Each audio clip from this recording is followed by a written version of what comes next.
Now I'm at the point you wanna be with me. I'm vibing out at a higher frequency, cause everything that I want and I'm gonna be is when I wake up, that's when I start to dream. Someone you love is talking down, here is the plan. Let it fall through like a handful of sand. Nothing happens overnight, what you must understand. If you dwell on the bad, then you don't stand a chance. Something you want upset, saying why it ain't mine yet. That's because now you have yet to change your mindset. People don't put their mind to rest while they're so wired. A lot of people go to sleep and wake up tired. Power of positivity and persistence. Say that I can, we'll just sit back and witness. Make an impact when our time is done. Make money, help people, and have lots of fun. Whoa.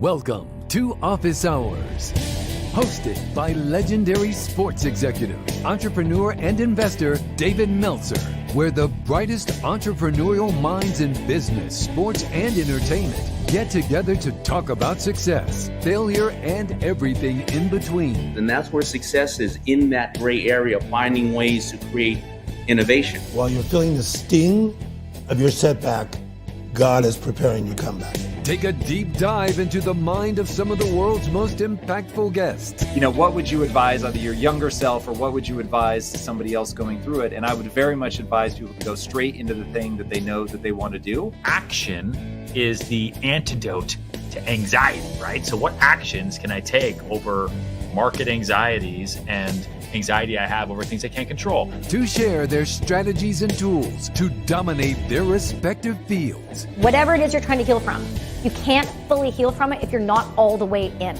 It's not how smart you are, it's how are you smart.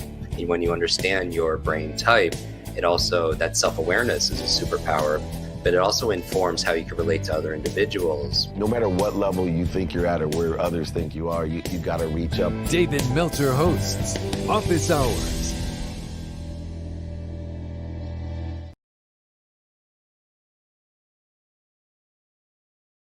The one and only Colleen. Colleen, please go ahead and unmute yourself. I don't get to talk? Go ahead and ask your question. Wait. Colleen, hold on a second.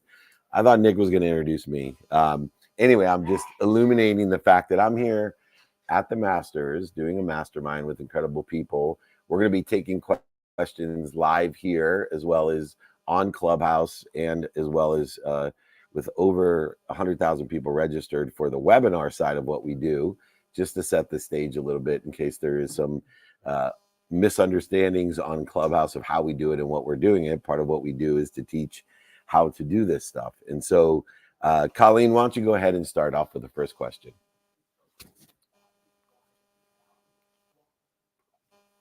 Colleen's not there.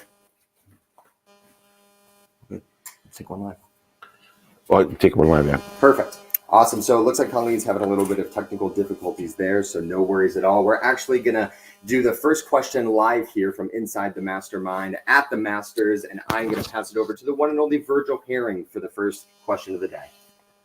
Dave, talk to us about the importance of channeling and capturing all of the media and content that you have and putting it in one place, and the power of that, because it's interesting that I'm a person who maybe does Facebook and Instagram at the same time and can pull that off, but that's 2, and you're doing it with 10. Where did you figure out the methodology to do that, and how important has it been to expanding your brand? Yeah, it's extremely important. You know, it all does, though, Virgil, start with the unique content that you have. And I know you're one of the world's best golf coaches, and you coach the actual guys that are playing in the Masters, which gives you unique content. People want to know the mindset, the heart set, the handset.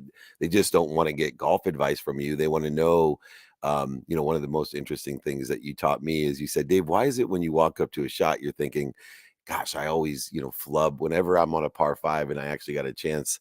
I'm right in front of the green. I'm always, flubbing the chip. He goes, that's like Tom Brady going to the huddle and going, let's not lose, which is like a really valuable life lesson for me that only someone at your capacity in golf would know. So it all starts to emphasize that why waste your essence? And so I used to do what was called Sanford and Son. You're a little bit older like me.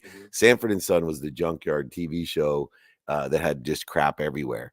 And so my setup was a Sanford and Son setup where I had arms and, I would, if it was at a hotel, I'd lean it against the trash can. So I would use 3 phones and my computer in order to get to all the platforms. And yet I am testing out beta testing for StreamYard, a live producer that allows me to go ahead and just use StreamYard and Clubhouse in order to amplify the content that I have. But even if I wasn't amplifying, I still have cameras on me outside of this. And if you saw, we have, all the mastermind people around, but I have cameras also recording it. And the reason is the more content that I lay down, I'm able to modify it to the platforms afterwards. So not only am I going live on all the different areas, and the example that I gave to people is when you start off, you're lucky if you get 2 ambassadors in a year. You're lucky. You're lucky if you get 2 people in a year that says, oh my God, you have to do everything with Virgil. You have to do everything with Dave Meltzer. Go to his TV shows, his podcasts, his books, his coaching, all the different, you got to do everything. You are lucky if you get 2 people. But there's very few people on earth that are willing to do what it takes to get those 2 people, because there's an ego involved of saying, oh my God, there's 2 people here. I'm only showing up for 2 people. But what most people don't realize is if you increase your chances by having 10 platforms. So if I'm getting 2 people on each platform, then I'm aggregating 20 people. And so I got a huge head start in exponential math. Because my goal, when I met down with Gary Vaynerchuk and I said, he's like, why are you going to spend all this money, all this time, all this energy? You don't need to do this. Why do you want to do it? I go, it's the best way that I can meet my mission, which is to empower over 1 billion people to make a lot of money, help a lot of people, and have a lot of fun, empower and change the world. And he's like, well, how many people is that the first year? I said, oh, that's easy too. And he looked at me like, you're insane. I said, no, Gary, I don't care how many 19-year-old followers that I have that want to be life coaches. They're very courageous in their nature, but I care about planting seeds in them, but I care about ambassadors, people that I can empower to empower others, like the people in the mastermind that are willing to make an investment of time, emotion, that have already made millions of dollars, already are the best golf coach in the world. I'm looking for those people, and those are hard to get. So if I can get 2 of those people, 2 doctors, 2 lawyers, 2 10-figure entrepreneurs, 2 whatever it is in their industry, 8-figure granite guys that never thought they'd be 8-figure granite guys. If I could get 2 of those people a year, but times that by 10 platforms, instead of going 2, 4, 8, 16, 32, I'm already going 20, 40, 80, 160, 320. And when you have 320 people of that caliber that can empower 1,000 people in their lifetimes each, you're now making an incredible leap in your brand. So to waste my essence, it's hard enough to get people to create their essence and be confident in who they are. You're the best at what you do. I try to be the best at what I do. And all the people here try to be the best at what they do. They're pursuing their potential. Right? Dr. Pascal sitting over here. I know because I've worked with so many athletes. He's the best at what they call him, the miracle worker. He has more gold, responsible for more gold medals than most countries. That's what he does. Nobody knows his name, but the lessons that he's learned, if he could get to 2 other people every year, in 20 years, if you just use the 2x2 methodology, you'll have 2 million people getting you 2 million people of like frequency. That will make you the most well-known of your subject matter or expertise. So that'll make you the most well-known golf coach in the world. That'll make you the well-known doctor. That will make you the most well-known granite guy. That will make you the most well-known business consultant. It will make you the most well-known entertainment lawyer. These are 8 and 9 and 10-figure people sitting in front of me that don't have the patience and aren't more interested than interesting on how do I get there faster? How do I get there faster? And this is how we do it. And so I always tell people, ask for help. And one of my biggest takeaways, and we're going to do a takeaway mastermind here of this is, I start out by saying you got to be annoying because you got to tell people the truth, including yourself, and be accountable for the truth when things don't go the way you think they should go. But 2, you got to ask for help and be repetitive, because I may say one thing to you and think, oh yeah, Virgil got it, but he doesn't. And I can use it to go below the line and say, yeah, but I told you. That's just below the line bullshit. When I have to tell people, yeah, well, why didn't you ask me? I know. You're not the first person I've helped, right? It's like asking, okay, why didn't you ask me beforehand? Yeah, no shit, Sherlock. They're not going to ask you. It's your responsibility to make sure it's your law of attraction and your participation and perception that you need to make sure the mechanisms are in place, that you're constantly saying, hey, do you need anything? How can I be of service? Is everything okay with that? Are you very clear on that? And I've had that experience here at the Masters where I take full accountability when people are like, hey, I didn't really, I went below the line, to be honest. At first, I'm like, well, did I not start off by telling you if anything you need, I'm here for you and ask for help? Yeah, I did. But I do this all the time. I know that people aren't going to do that. I should be very proactive, not just with me, but with my people, saying, hey, what can I do for you? Are you okay? And this all starts here.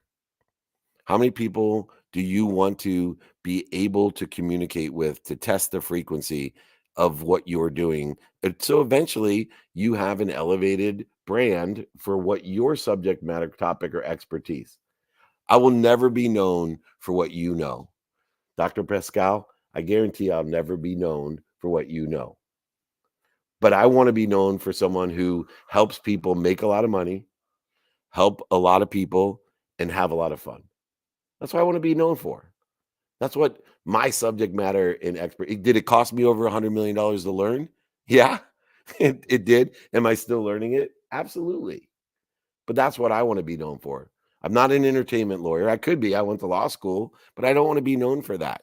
So all my content is to get to as many people to say, hey, here's the lessons I've learned in the stories I'm telling.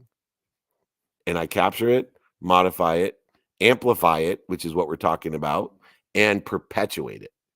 So that when someone's like, who the hell's Dave Meltzer? Oh, what do you use? I'm on every platform. YouTube? Oh, yeah.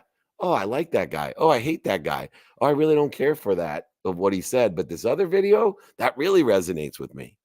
But that's not going to happen unless you do this every single day, consistently, persistently, in the pursuit of your subject matter expertise or topic that you want to be the best at.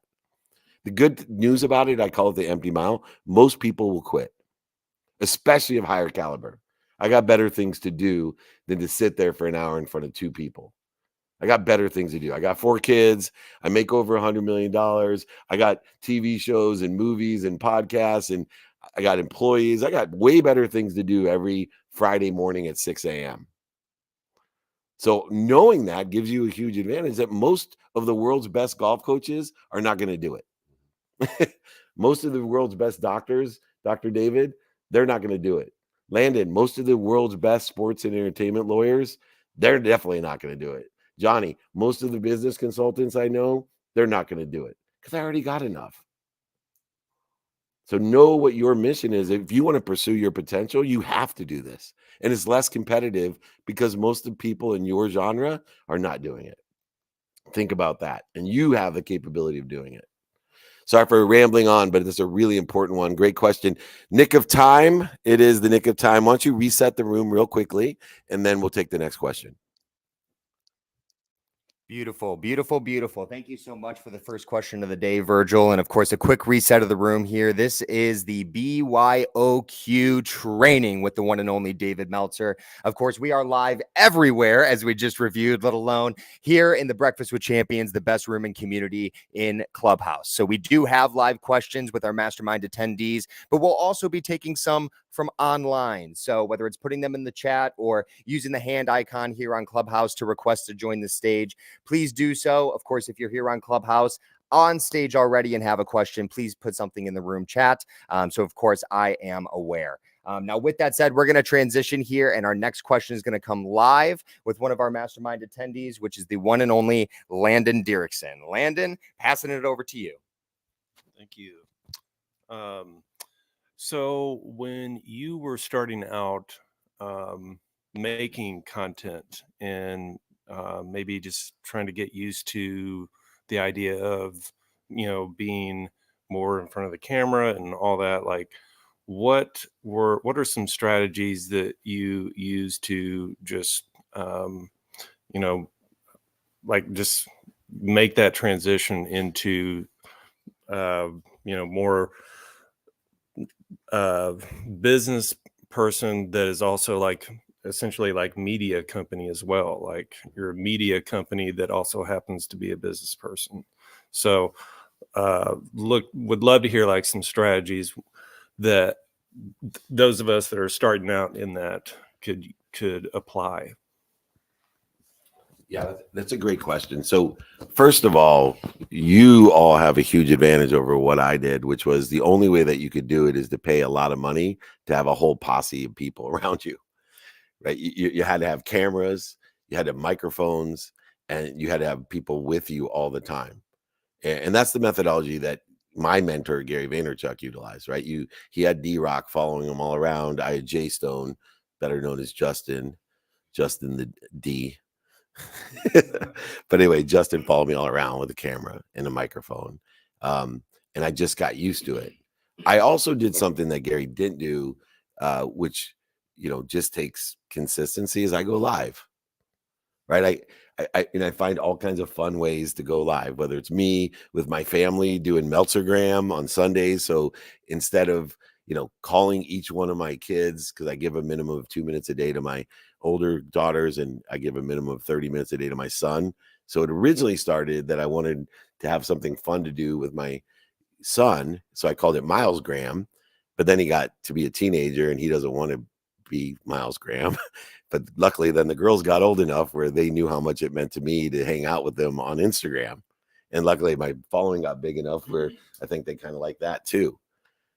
So other guys don't do that. I used Instagram yesterday at the mastermind, and we just had a good time hanging out, and I learned a lot. I thought it was one of my favorite content things that I did. So today, all you need is a phone. You need a phone. I would buy a $29.99 arm that you can hold up to these guys, Nick, out of my bag. But they're right on Amazon. You just get an arm that attaches to anything, and you sit down and you go live. And you'll be amazed how many people will find something that resonates with them. Like if I was a golf coach, I would have it right there all the time, just going live for my lessons, whatever. Even if you're not going to edit today, if you're a golf coach or a doctor, your advice is evergreen. So I try to capture everything and then take the evergreen stuff, keep it in a perpetual database. And then if something happens in the real world that's prevalent, like, oh my God, Tiger just set the record for making the cut, and I used Tiger Woods as an example 3 different times. I also, with AI, this wasn't available for me either, so it cost me a fortune. It doesn't cost you anything today. Transcribe everything that you do. Why do you transcribe every video and audio you do? Because words are searchable still, videos not. So if you have all your videos transcribed for free for AI, even though it's not perfect, you're not going to use it in a book, you could type Tiger Woods. So for me, I have search.dmeltzer.com. All of my videos are on there, all of them. So I built it for my internal use. And now I use it for my private coaching group and my one-on-one clients, that they can find videos, which helps me too, because a lot of people that pay me don't want to bother me for some reason. And so they're afraid to ask me questions. So I'm like, just go search, But for you, Virgil, you could just put Tiger Woods. You bring about all 6 times you talked about Tiger Woods, and then something happens with Tiger Woods. You post the Tiger Wood video because now you're taking advantage of what is trending, right? And everybody knows that game in the social side of things. So when things come up that are talking, my team's searching, saying, when did Dave talk about this? When did he talk about gas prices? What's that? And it makes a huge difference on how many people are interested because it's top of the news. And then you're also taking advantage of how, the different platforms work because they're looking for subject matter topics that people are interested in. So they're going to feed your video to more people because Tiger Woods hot and who has, content on Tiger Woods. All these things are so much cheaper today. I spent 7 figures my first year to build my brand, knowing that I could get 2 people. And I was willing to take that chance. If I couldn't get 2 people, I was going to stop. But I got more than 2 people. And then it took less than a year to get the next doubling and less than a year to get the next doubling. So it's not going to take me 20 years. I'm already one of the most popular people when people think of mindset, heart set, handset, making a lot of money, helping a lot of people and having a lot of fun. And I'm only 7 years into it. And it's going to double in less than a year again. Go ahead. If you don't believe me, go to any of my platforms, go to YouTube, watch how many people I have next year subscribing. It's all because of, the inexpensive nature in which I do things. Great question. There you go, Nick.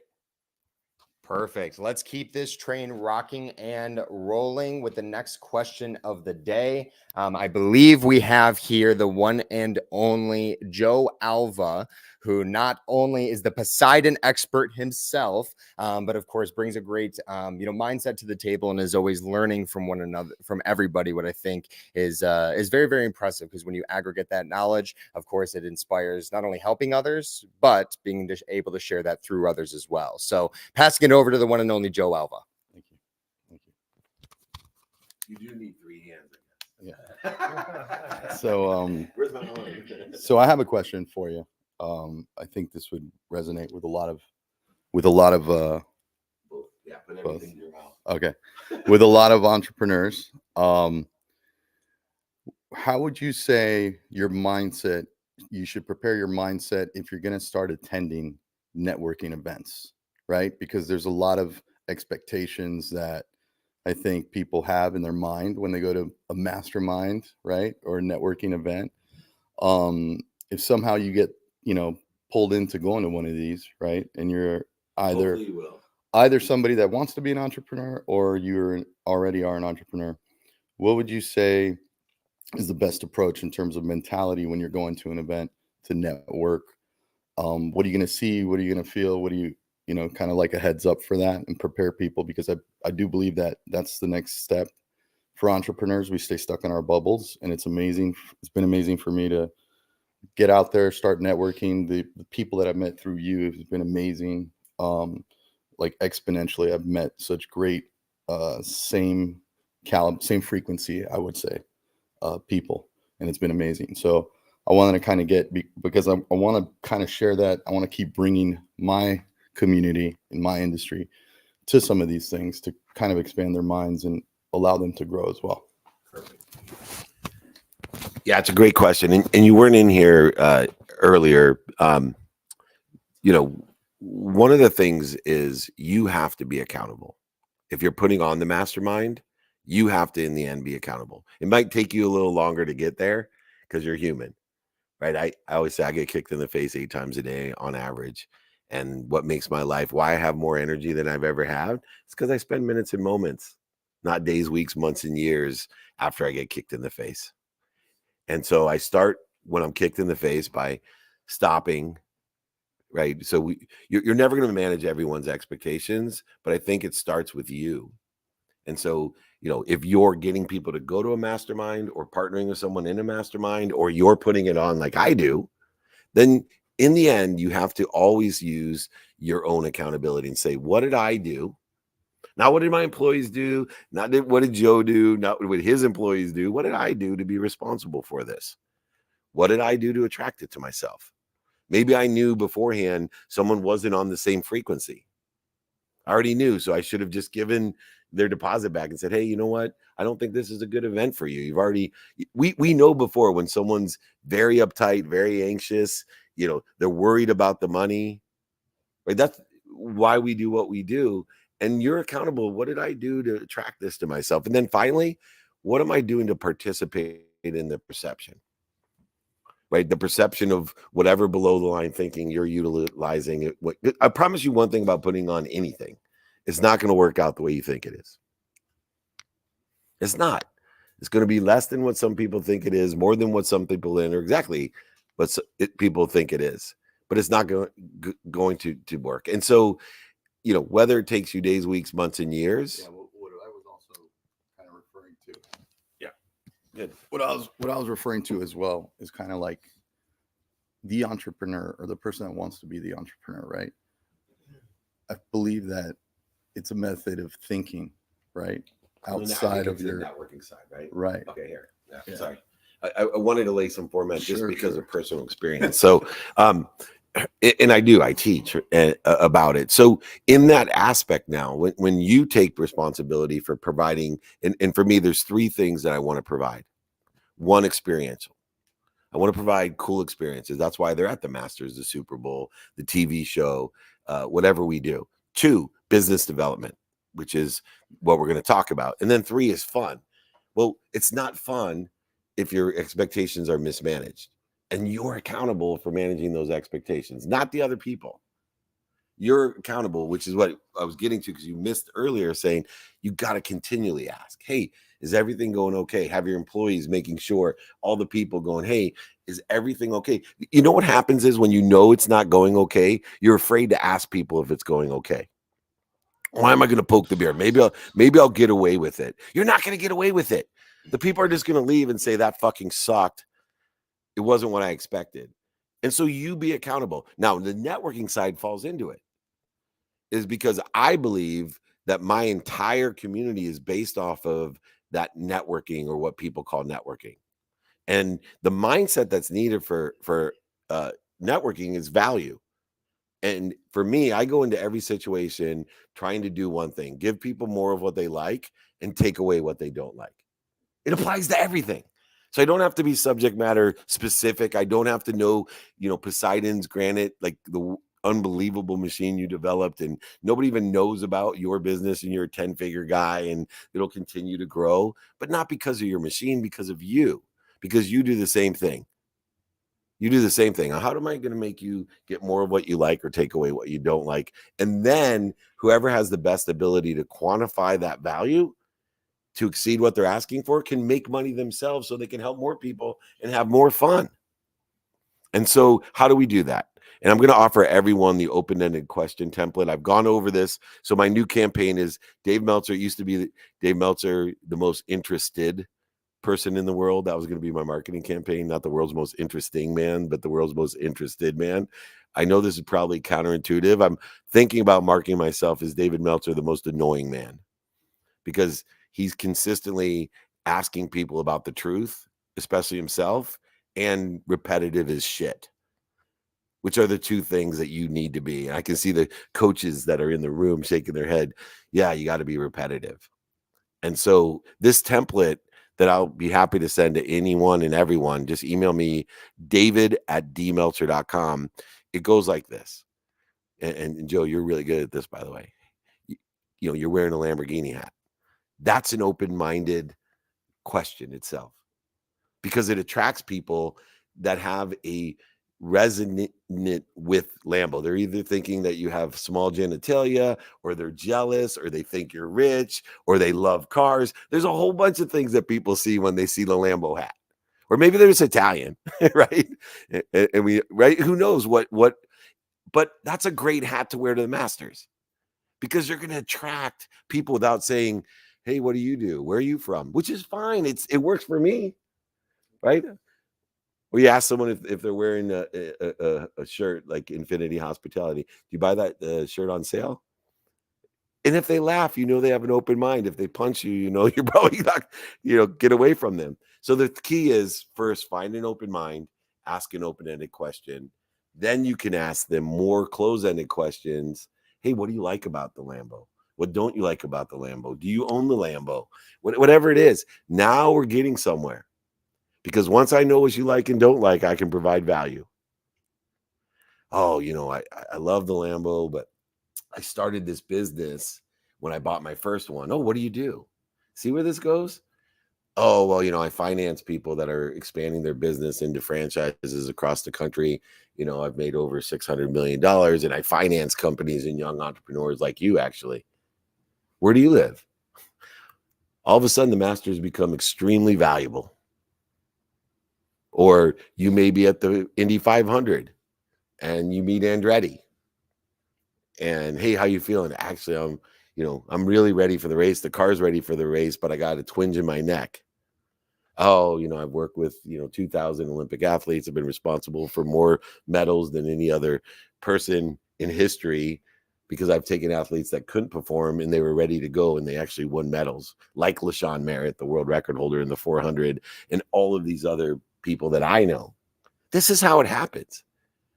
But if you go in with a closed mind, looking for what you don't want, what's missing, what you don't have. I've had people, Joe, that they've complained because other people are waiting for them.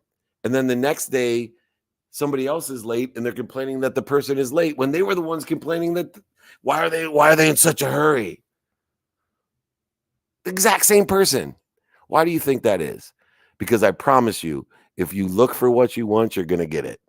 So if you look for what you don't want, if you look what's for missing, if you look what you don't have, if you look what other people think or what other people want of you or what you think they want of you, you're going to get it. You're going to get it. So why not look for the light, the love, and the lessons, and then forgive yourself when you've screwed it up, and then be accountable, and then be inspired. Networking is all about inspiration because inspiration is how can I clear the interference, the judgments and conditions that we put between us because we don't know each other, which means we're afraid of each other. So we judge you and we separate us when we're all the same. We all want to make a lot of money, help a lot of people, and have a lot of fun. Whether you dress differently than me, you're 12 inches taller than me, 12 inches shorter than me, 100 pounds lighter than me, 100 pounds fatter than me, we all are the same. But we all project our insecurities and fear, and we stop the abundance, the infinite loop of being able to provide each other what? Would it help you if, and do you know anyone that could help me?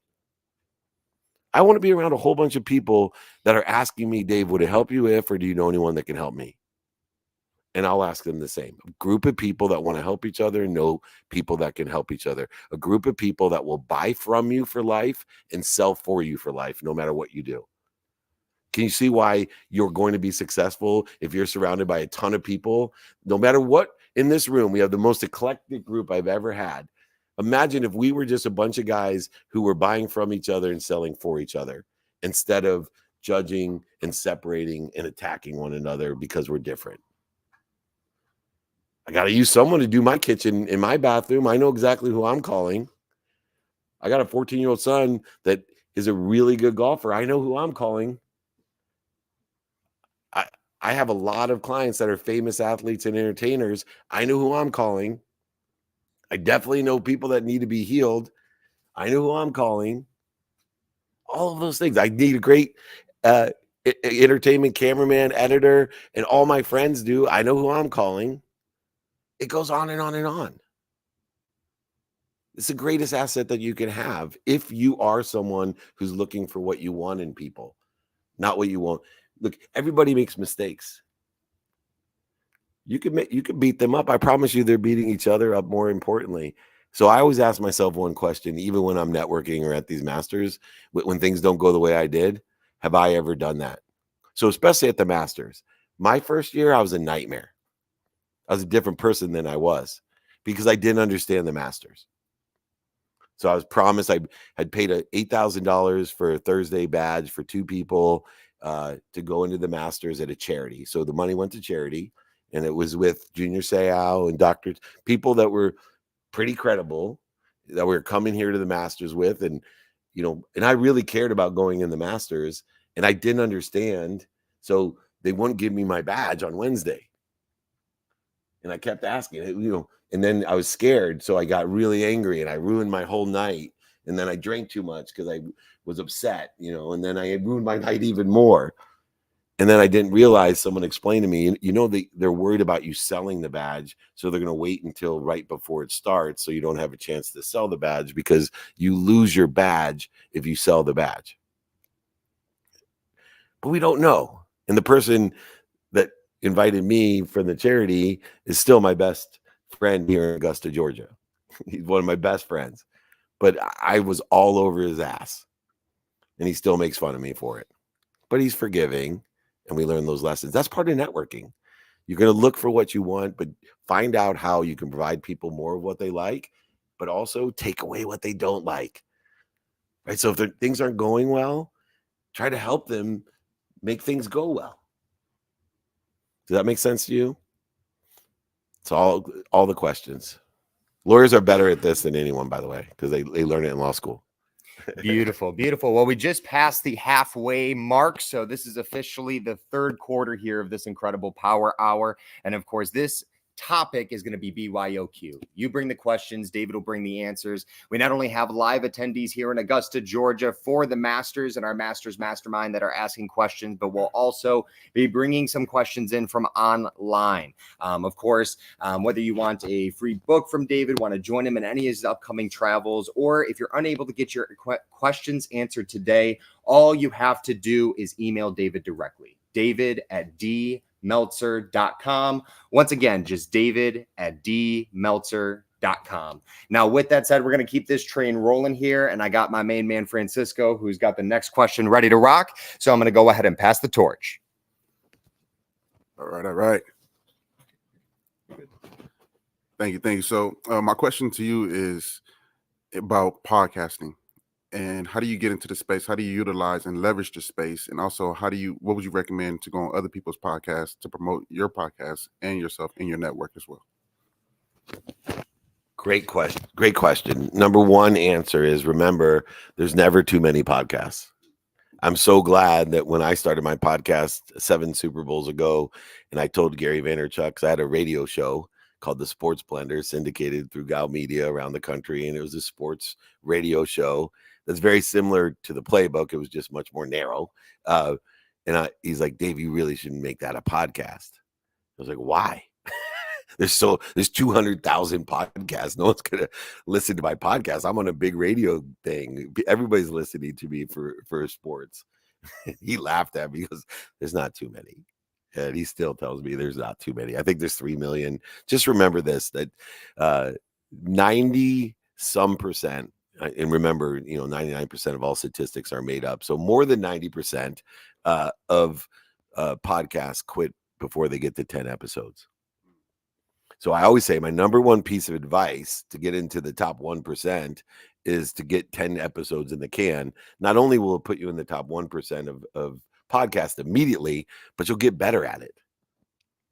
And so the product that you'll have after 10 will be 10 times better than that first one. And you'll get a whole bunch of different lessons about the equipment you're using, all the mistakes that you're going to make without damaging your first episodes. I wish somebody, including Gary, would have told me that one, because I put like 10 of the biggest people I knew on my first 10 podcasts. And I've done 1,812 playbooks alone, over 4,000 interviews in all the different shows alone. And the first 10 are still probably some of the biggest names that I've ever had. And they're pretty shitty episodes. You can go back and listen if you want to torture yourself. The same way as my first TV show, the first season is horrible. You won't even find it on Apple TV because, as my wife told me after the first episode of the first season, this is cringeworthy and I would not put it up anywhere. I'm like, yeah, but people pay me a ton of money to do this. He's like, it's going to be embarrassing for you. So the first lesson is practice. You got plenty of time and start. Don't worry how many other people are doing it. Find your frequency in your podcast. I'm executive producing a podcast called Par 9. Now, I'm going to get Virgil to be one of the first guests on it. I'm not doing it, but I'm executive producing it. And it's, you play 9 holes with someone, and the first 3 are one question a hole. And then each hole, the topics, the first 3 holes, they're questions about golf. Then it's about life. And then it's about business. No one's doing that. And it's a great podcast. And I know a ton of golfers and golf people, presidents of the biggest companies and golfers that would love to play 9 holes, and you only have to do it once a week. And they're going to get big people like Virgil on there, and Virgil is going to pop it up there because it's going to be good content for him. And so know that all content is for everyone, but also know that there's business development. So the person who's doing this podcast, he's going to pick people that he wants to do business with, and he gets to play 9 holes with them, and he gets to learn about them. I have an objective for every interview I do. Either would it help you if, or do you know someone that can help me? That always, I know that question of what I think it's going to be because I've done a whole booking sheet on them, etc. I've also created a ton of different content that can be modified, amplified, and perpetuated with the podcast. The last thing I worry about, and I still don't do it, is selling advertising on my podcast. It's just not worth it. It's just not worth it. I see so many people wasting their time trying to get $2,000 a month in advertising, $5,000 in advertising when they're missing the point. You could play 9 holes with Virgil, and he charges more to play 9 holes than your entire advertising budget will probably be. And not only will you get them because his ego is going to tell him this is good for me, content, etc. It's all about that. If you want to know what a podcast is about, it's 3 things. 1, it's experiential.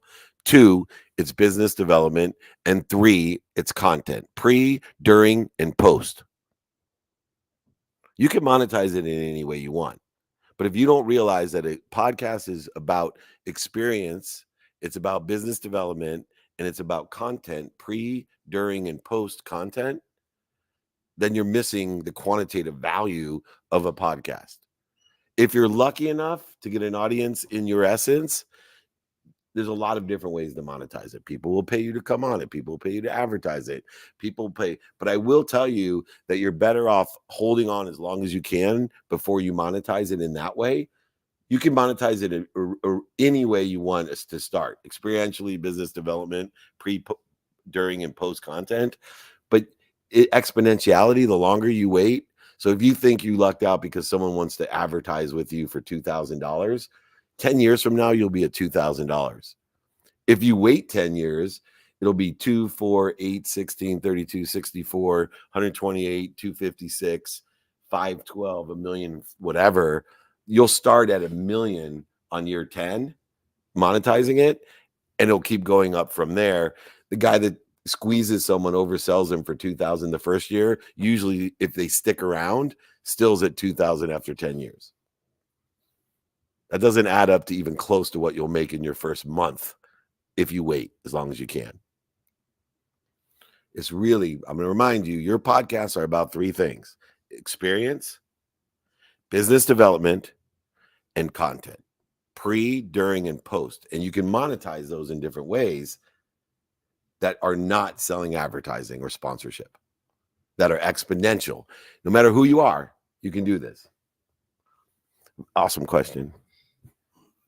Perfect. We're actually going to keep this train rocking and rolling and take a question here live on Clubhouse. Okay. Of course, we want to make sure we continue to feed this incredibly abundant community with the Breakfast with Champions. Let me break in for 1 second, too. A lot of people online are asking me for help. I need help. I have dyslexia. Who should I talk to? I want business development. I'm raising money. All these questions. Look, just email me, right? Either it's going to be I can help you or I know someone that can help you. So it's david@dmeltzer.com.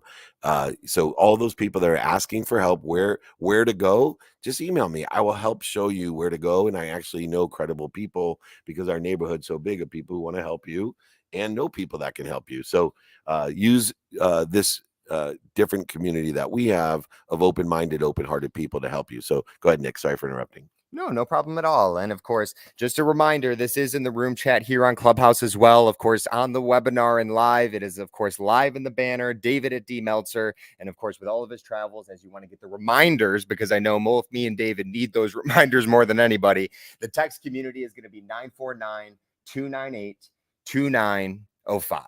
Where are we going to be? This upcoming, let's see, next week we got LA, we got Salt Lake City, we got LA again. The following week we're in Vegas. In May, Phoenix is in May. Then Sure. we got New York City in May as well. Man, the list goes on and on and on. But to make sure that you get those reminders, Miami in May? please. Oh, we got Miami in May as well. We're all over the world, 200 cities this year, ready to rock and roll. And if you'd like that in San Diego for Tech Talks next week.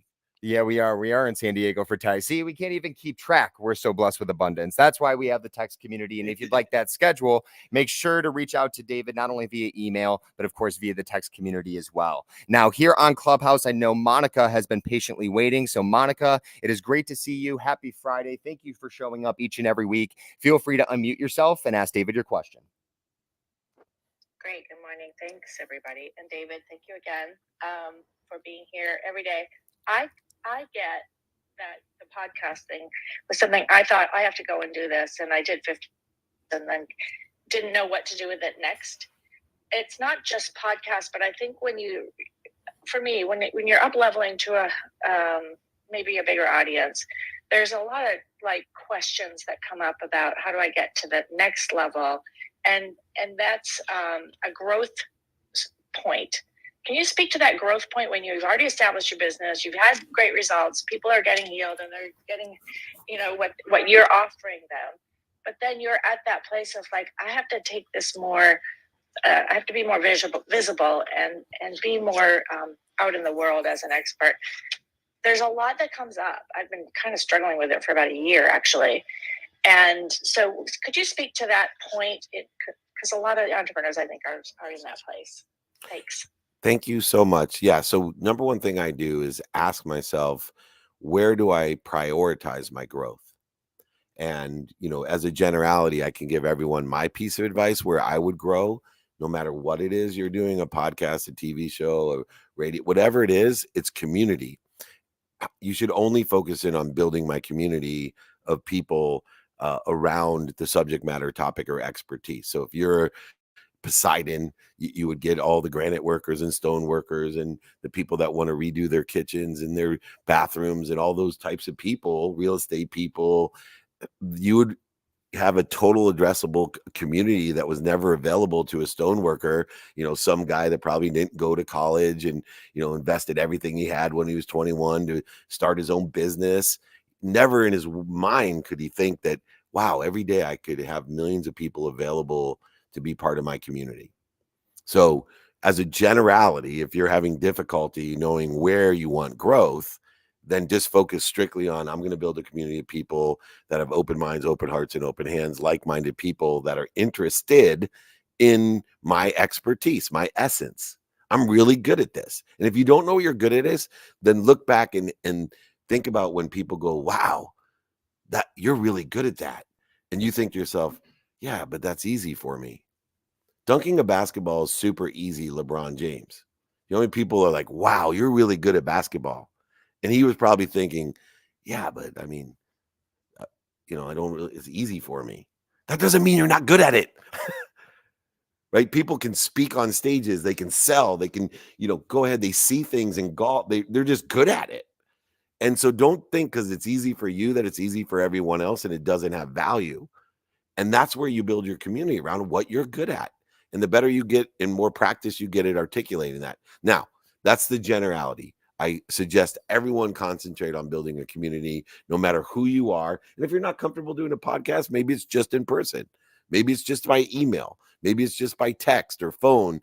Maybe it is social media. Maybe it's traditional media. I'm going to build a community with a billboard. But that billboard is going to be my essence. It's going to say, make a lot of money, help a lot of people, have a lot of fun. If you want to make a lot of money, help a lot of people, and have a lot of fun, call David. Uncle Dave is here right? David at D Meltzer. That's a billboard. Now, I know better methodologies to reach more people because I do all four and I ask for help in all four. But if you want to make more money and that's the growth area you want to do, then go ahead, find someone that sits in a situation that you want to be in economically and ask them for directions, because the fastest way to get to where you want to be is find someone that's already there and ask him for directions. That's why so many people pay Virgil for golf lessons. They want to be where he is. They want to have an understanding. They want to know different layers of the putt than just, pull the thing back and hit it forward at the right speed. There's a real, right? This is how life is. But you got to know what you want to grow in. You can't just say, oh, I want my business to grow. Okay, does that mean customers, employees, office size, revenue, or community? So be very specific what you want. Then you ask yourself, who can help me? And add, who can I help? Because as much as you get directions to where you want to be or better, by helping other people with the directions to get to where you are, you'll have greater clarity, acceleration, aggregation, and compounding of getting to where you want to be. So always be asking people to pull up a seat next to their table, and then always pull up a seat next to you. That's the best formula to growth. Thank you so much, Monica. I appreciate your patience and waiting as well. We got 10 minutes left, nick of time. What do you got? Let's continue to pour into the Breakfast with Champions community. I know we have a very special friend in the house today that blessed us, David. It's the one and only Jimmy Nelson. Jimmy, really? Yeah, he's live here on Clubhouse. So, Jimmy, it's great to see you. Or, well, not physically, unfortunately, but we know we're going to be seeing you soon. We appreciate you always. And feel free to unmute and go ahead and ask a question. Good morning, gentlemen. Hopefully you're enjoying the Masters. Thank you. It's like none other. Absolutely. Nick, I love the fact that you just reset how many places you guys are meeting up. And I just wanted to come on here and tell if there's new people to David's world, get to one of these masterminds, get to one of these meetups. And David, I just wanted to ask a question for people that may hear all these opportunities to come get in a room with you. They're seeing like a mastermind like you're at right now.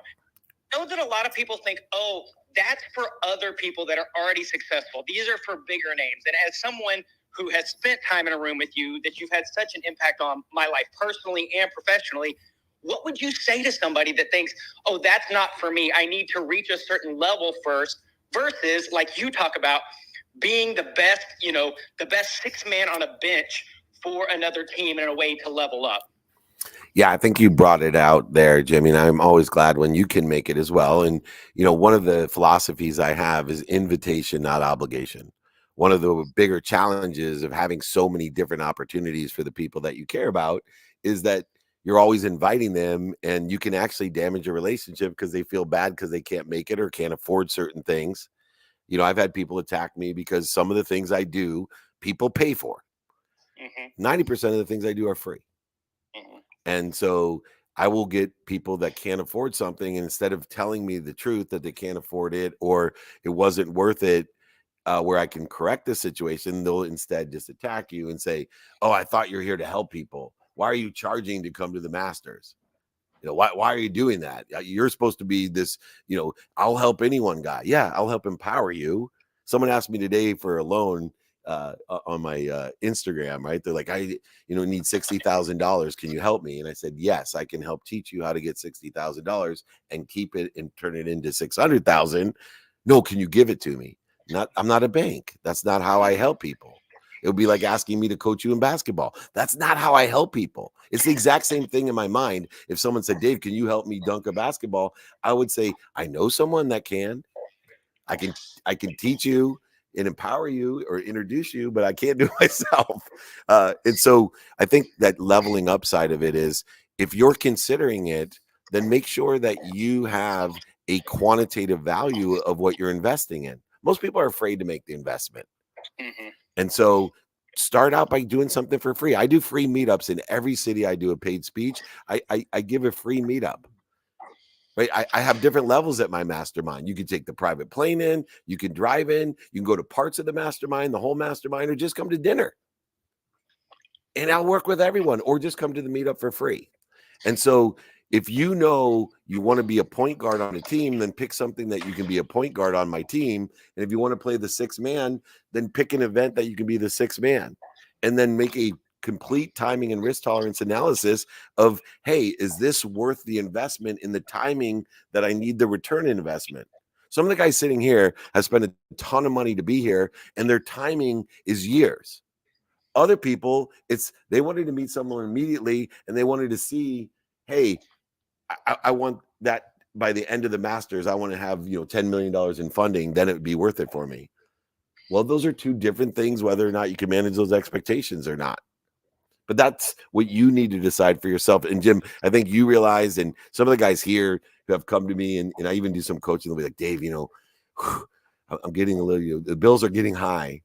And I'm like, okay, let's talk about whether this is worth it or not. Do you want to do this?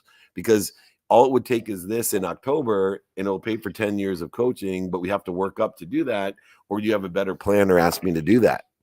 And then the guy's like, oh, okay, I get it. Okay, it's worth the investment or it's not.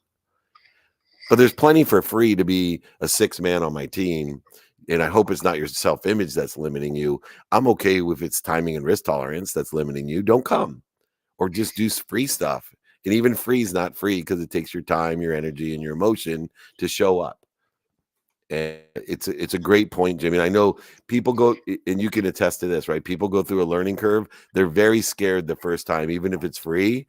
You know, I don't know what I'm getting into. What is it? And I'm glad that there's people out there, thousands like you, that are like, just show up to something that has little risk and learn about what it is. Absolutely. And like I say again, the masterminds that I've been to with you, or football games, or getting in a room, it has always exceeded the value of whatever it costs, either time or money, to get in the room. So I just wanted to encourage anybody that's listening today, that's on the verge, but you hear all these cities David's in, man, get around this guy, get around this community, and just watch your whole life level up. So thanks, Dave. Thank you, buddy. I appreciate it. Of course. You are the man, Jimmy, and we miss you and cannot wait to see you soon. And as we're getting ready to close out David Meltzer's Power Hour for the last question of the day, we're going to do it live here with the one and only John Kaplan. So I'm going to go ahead and pass the torch. Thank you, Nick of Time. I love that, by the way. That's hilarious.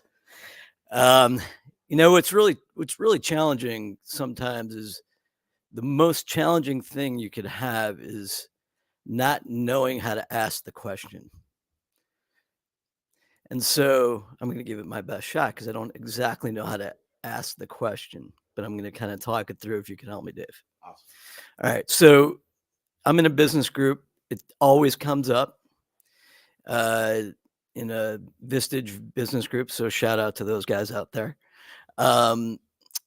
Marketing and professional marketing, like hiring a marketing company. A lot of times, including ourselves, we've spent a lot of money with a professional marketing agency to get disappointed in the results and keep searching for what you might not know out in the marketing. Like I just learned today, just being around the many social media channels that I didn't even know. I just learned of another one. I wrote it down. I'm like, wow, I didn't even know that was out there. And someone's calling in from it, which is crazy to me. What's your opinion on the professional marketing? Because they're doing it every single day. That's what they do. So everybody's trying to do their own marketing or figure it out on their own. But there's professional companies that know, or maybe know a deeper understanding of what it is or what you should do. Yeah, I think it applies to PR and marketing because they're very subjective in their nature. And so if anything's very subjective in its nature and has an obtuse timing and risk tolerance to it, because there's inherent quantitative and which is objective and subjective value. The best way is, number one, to trust everyone you speak to and then vet the shit out of them. I think one of the early critical components is that we, especially the Ohio guys that are from the Midwest, we trust everyone because we're going to do our best and we assume they're going to do their best. And it's not always true. So I always say, trust and vet. So if someone says, I'm going to do this, say, give me 3 people I can talk to that you've done that for. And then vet those people as well to make sure that it's just not somebody that's, their sister, which I've had happen, right? Oh yeah, talk to so-and-so. Then I'm vetting them and, how long have you known? Oh, you're his sister. Okay, so now I can put the credibility frequency back into place. So number 1, trust and vet. 2, ask for quantitative minimum guarantees. So whatever you're doing, if somebody's really confident and they can deliver value, then ask for quantitative. Be fair. Know that it takes time, but try to get best aligned with your timing and risk tolerance by asking for minimum guarantees so that it's worth your investment. Because it may be worth breaking even for 2 years if it doubles after that every year.